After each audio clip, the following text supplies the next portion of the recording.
Hello there. Today's video is about how to get a watermark or brand logo on your YouTube videos.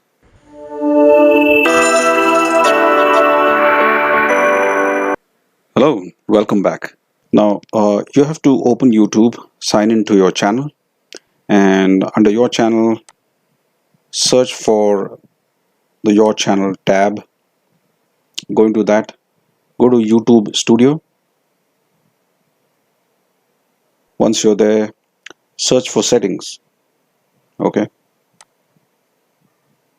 Under settings, you have another tab called as channel. Now click on that. And then you have different menus, among which there is something called as branding, which you have to click. Now this gives you access to add a watermark here. Now what's good about this is if you add a watermark today, it will be applicable to all your videos, new and old, together. Okay, but you'll have to make sure that the watermark is a PNG or GIF format and 150 by 150 px. Okay, pixel size, and minimum of 1 MB. Okay, you may ask, why do we need a watermark? Now, adding a video watermark to your content is a great way to improve brand awareness and channel recognition. So it's a good thing to have. All right. Now, the next step is to choose an image. To choose an image, click on this, choose image, and then go to where you have your watermark, open that, and there you have it.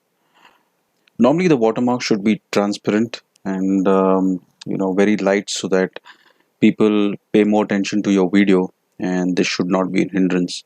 So make sure that it's a square watermark less than 1 MB, and you have these options when you want to display it. Do you want to display it at the end of the video? Do you want to display it with a custom start time, or during the entire video? Normally people keep it throughout the video, but I like to keep it after 5 seconds from the start of my video, and then click on save, and that's it. So now if you want to check on any of your videos, if to see if the watermark is appearing, go to YouTube and let's see if it's coming up here. There you go. Hey, hope you like my small video. Please like, share and subscribe to my channel. Until next time, stay blessed, stay happy. This is ST signing off. Have a super day.